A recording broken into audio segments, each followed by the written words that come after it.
दोस्तों, हमने अपने पिछले वीडियो में आपको इजिप्ट की ममीज़ के बारे में बताया था और आपको ये जानकारी दी थी कि प्राचीन मिस्र में किसी की मौत के बाद उसको एक ममी में कैसे बदला जाता था, जो कि एक बहुत ही डरावनी प्रक्रिया होती थी। लेकिन आज हम आपको इससे भी ज़्यादा चौंका देने वाली एक परंपरा के बारे में बताएंगे। मेरा दावा है इसके बारे में आपने इससे पहले कभी नहीं सुना होगा। ये प्रक्रिया कहलाती है सेल्फ ममीफिकेशन। जैसा कि नाम से ही प्रतीत होता है, इसमें एक व्यक्ति खुद को ही मम्मी बना लेता है, वो भी जीते जी। आप थोड़ा सा आश्चर्यचकित ज़रूर होंगे कि ऐसा कैसे हो सकता है, लेकिन ये मुमकिन है क्योंकि ऐसी ही एक परंपरा का चलन है जापान में।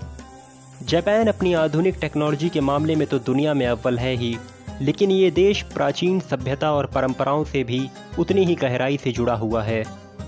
असल में सेल्फ ममीफिकेशन एक चाइनीज़ परंपरा थी, लेकिन आज से 1300 साल पहले जापान के एक बुद्धिस्ट मॉन्क जिनका नाम था कुकाई, उन्होंने इस परंपरा को चाइना से सीखकर जापान में लाने का फ़ैसला किया।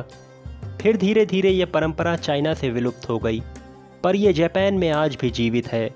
सेल्फ ममीफिकेशन करने की शुरुआत हुई थी 1081 एडी में, यानी कि आज से करीब 1000 साल पहले, जब एक व्यक्ति ने खुद को मम्मी बनाने का फ़ैसला किया।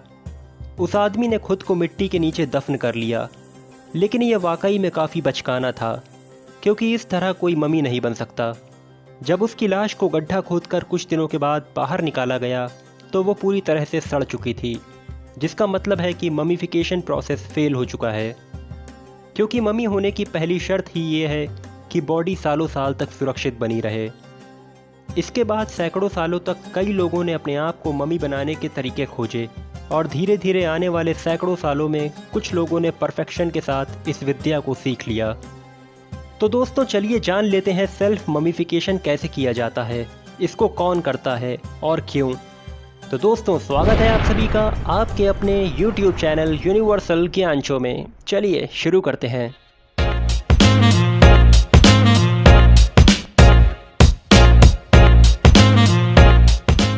सेल्फ ममीफिकेशन एक बहुत ही लंबी प्रक्रिया है जो करीब 9 सालों तक चलती है। सबसे पहले एक सेहतमंद बौद्ध भिक्षु अपने आप को मम्मी बनाने का फैसला करता है। उसी दिन से वो अपनी रोज़मर्रा की डाइट को बहुत ही कम कर लेता है।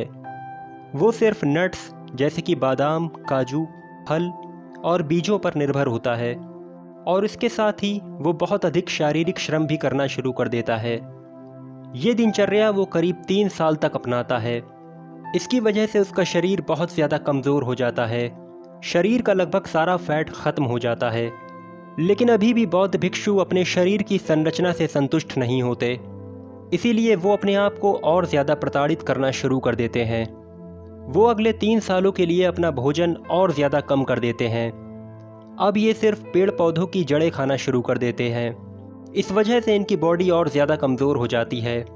इसीलिए ये किसी तरह का कोई शारीरिक श्रम नहीं कर पाते और सिर्फ मेडिटेशन करते हुए ही अपना दिन का सारा वक्त गुजारते हैं।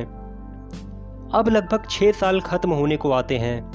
बौद्ध भिक्षु का सारा बॉडी फैट ख़त्म हो जाता है, शरीर में मसल्स भी ख़त्म हो जाती हैं, लेकिन अभी भी भिक्षु मम्मी बनने के लिए पूरी तरह से तैयार नहीं है। इसीलिए अब वो आखिरी चरण में प्रवेश करता है।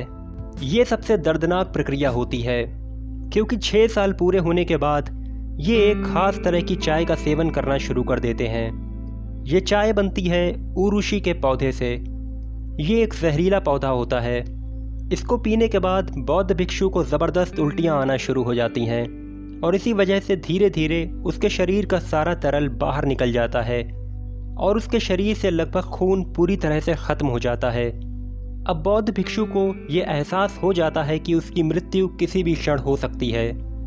इसीलिए वो एक पत्थर की छोटी सी समाधि में जाकर बैठ जाता है। ये समाधि बस इतनी बड़ी होती है जिसमें वो आसानी से बैठ सके। ये चारों तरफ से और ऊपर से बंद होती है।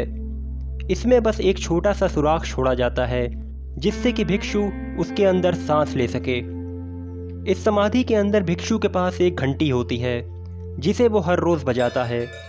जिस दिन ये घंटी बजना बंद हो गई, सभी लोग समझ जाते हैं कि बौद्ध भिक्षु की मौत हो गई। इसीलिए उसकी समाधि का सुराख बंद कर दिया जाता है और समाधि पूरी तरह से सील कर दी जाती है।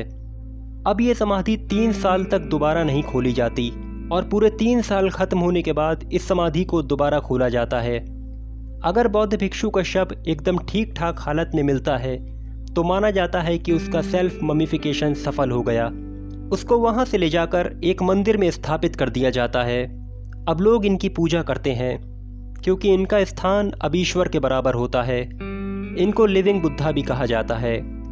इस पूरी प्रक्रिया को जापान में कहा जाता है सोकु शिनबुत्सु। असल में इस शब्द का मतलब होता है ट्री ईटिंग, क्योंकि इस पूरे ममिफिकेशन के प्रोसेस के दौरान मॉन्क्स का भोजन पूरी तरह से पेड़ पौधों पर निर्भर होता है। लेकिन दोस्तों, आज जापान में सोकु शिनबुत्सु की प्रक्रिया को गैर कानूनी कर दिया गया है। 1877 में जापान के एम्परर मेइजी, इन्होंने सोकु शिनबुत्सु को इलीगल घोषित कर दिया था। लेकिन उस वक्त एक मॉन्क इस प्रक्रिया से गुजर रहे थे, इसीलिए उन्होंने राजा की बात को नज़रअंदाज कर दिया और सेल्फ ममिफिकेशन का प्रोसेस किया। इनका नाम था तेत्सुर्योकाई और वो सक्सेसफुल भी हुए। लेकिन वो जापान में ऐसा करने वाले आखिरी मॉन्क थे। आपको जानकर हैरानी होगी कि आज तक सैकड़ों मॉन्क्स इस प्रक्रिया से गुजर चुके हैं, लेकिन सिर्फ 24 ऐसे मॉन्क्स हैं जो इसमें सफल हुए हैं। तो दोस्तों, ये थी सेल्फ ममिफिकेशन से जुड़ी हुई कुछ ऐसी नायाब और चौंका देने वाली जानकारी जो शायद आपको पहले नहीं पता होगी। दोस्तों, अगर आपको हमारा वीडियो पसंद आया है तो प्लीज़ लाइक करिए, सब्सक्राइब करिए और शेयर करिए। Thank you.